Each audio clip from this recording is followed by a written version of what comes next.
Welcome back to the Innovation Brief. Today, we're going to do a deep dive into something I think is really important right now.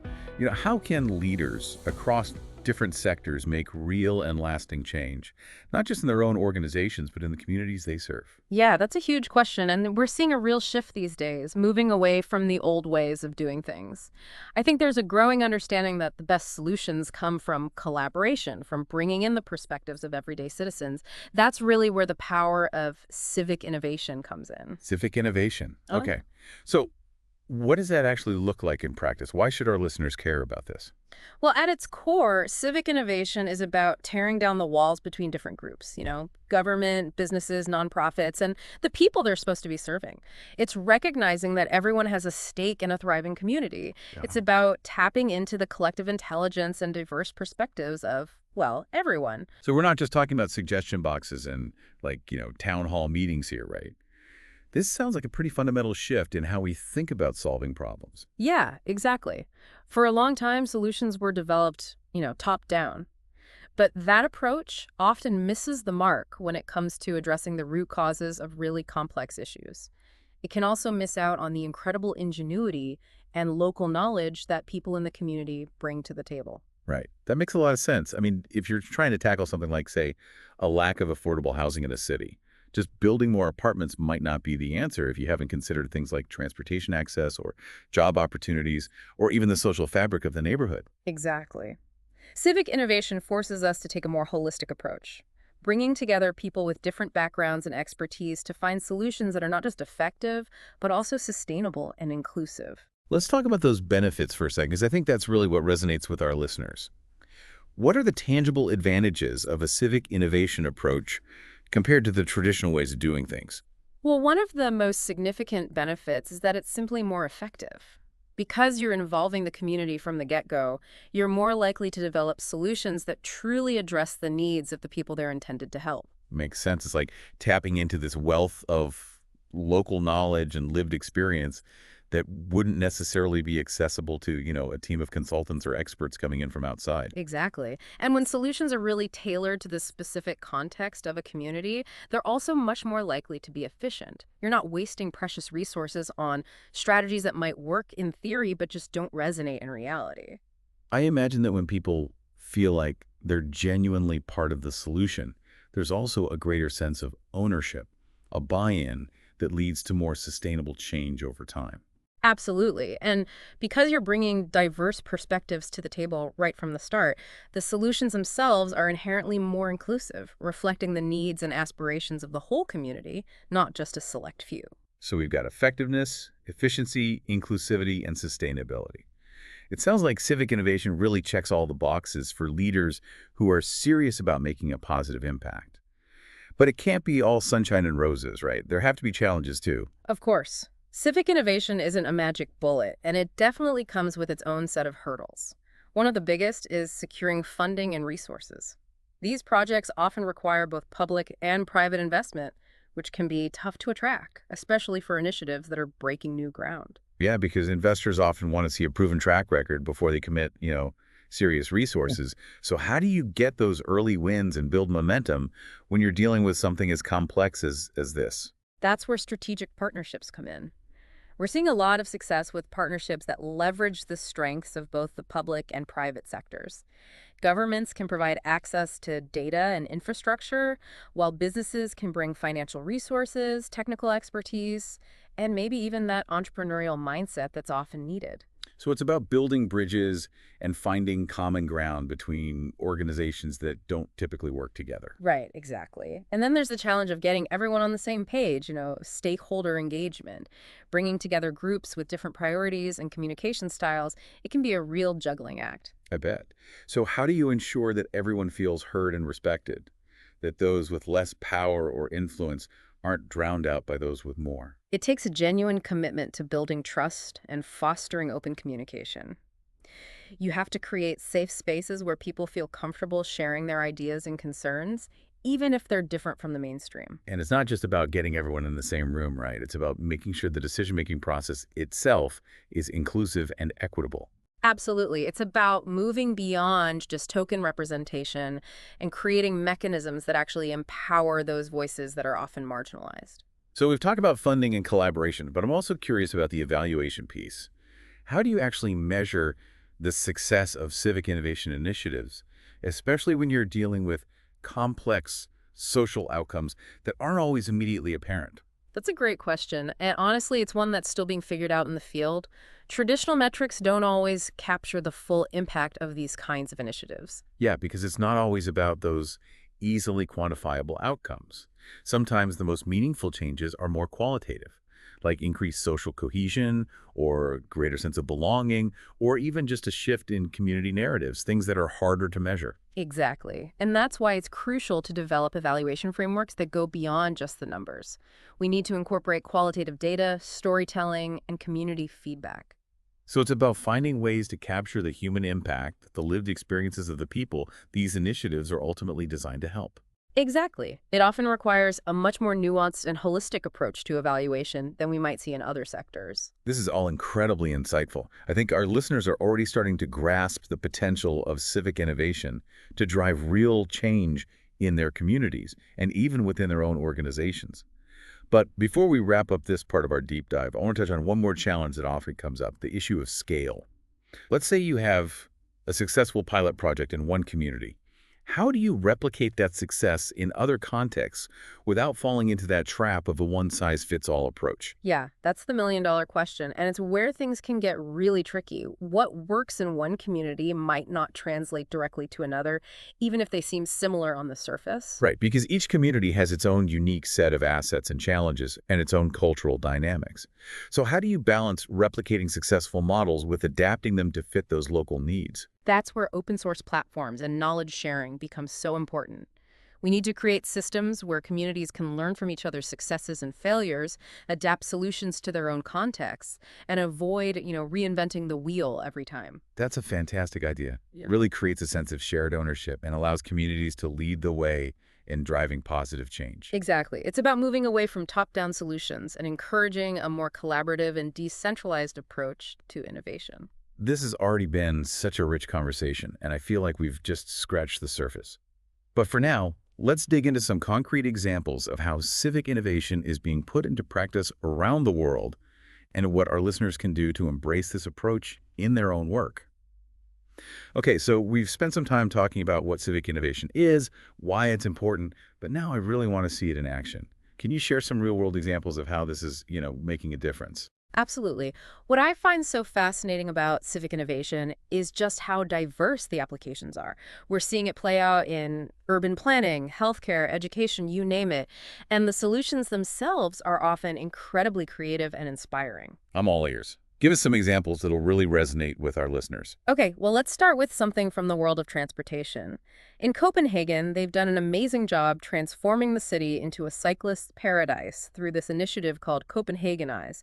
They've created this comprehensive network of bike lanes, traffic calming measures. They even have bike-only bridges. Yeah, I've heard about that. It's become a model for sustainable urban design all over the world. Exactly. And it's a prime example of how civic innovation can lead to a win-win for everyone. I mean, it's reduced traffic congestion, air pollution, it's made people healthier, and honestly, it's just made the city a much more enjoyable place to live and work.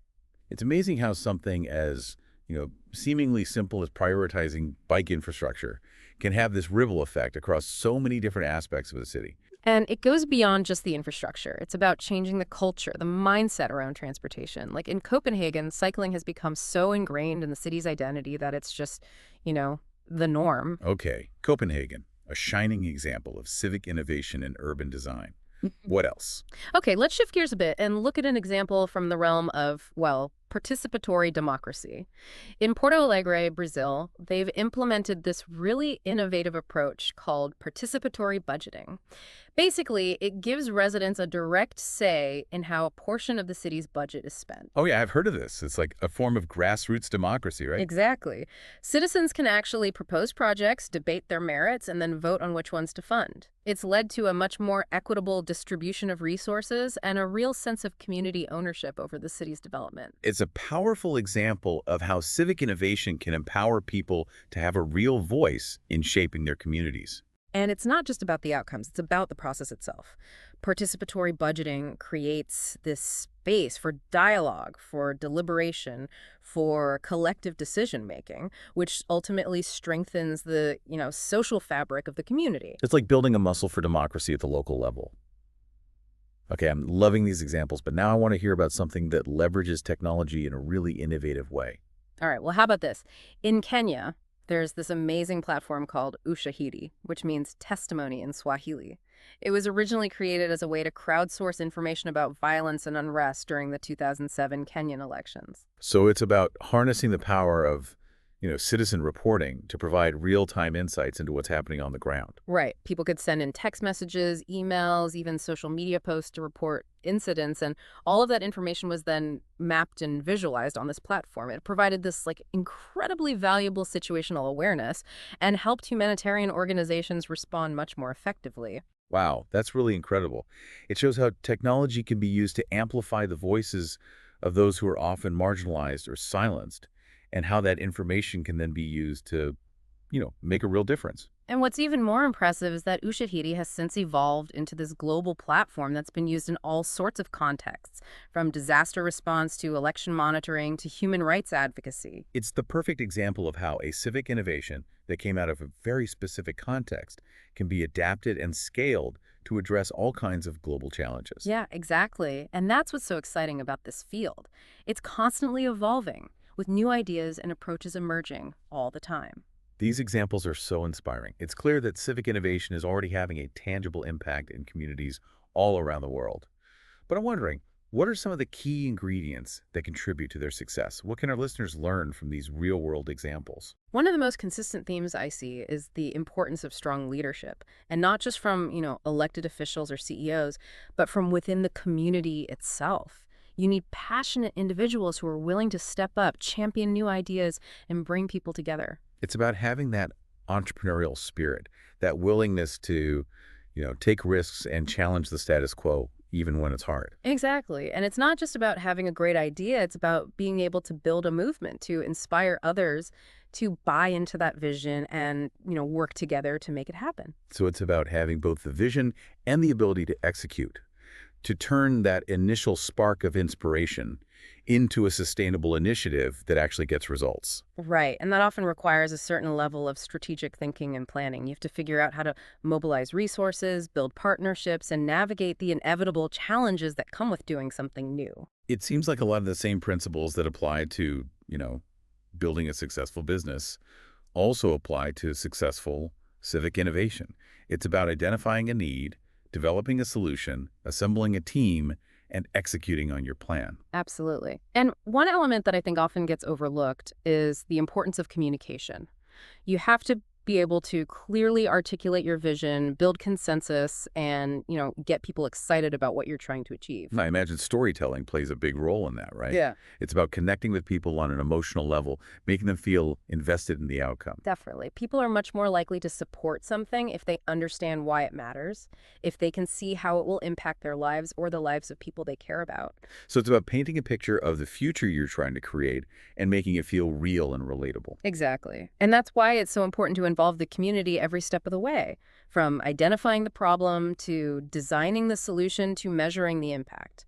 When people feel like they're genuinely part of the solution, they're much more likely to be invested in its success. This has been so enlightening.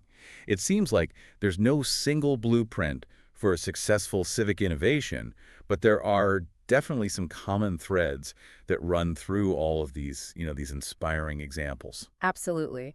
And what I find most encouraging is that these are just a few examples among countless others. Civic innovation is happening all over the world at every level, from small grassroots initiatives to large-scale government programs. Yeah, it really does feel like a global movement that's picking up steam. It is. And the best part is anyone can be a part of it. You don't need to be, the mayor or a CEO to make a difference. That's a really important point for our listeners. A lot of them are in leadership positions, but even those who aren't can still play a role in driving this forward. Absolutely. In fact, sometimes the most innovative ideas come from those who are closest to the challenges, the people who are actually living them every day.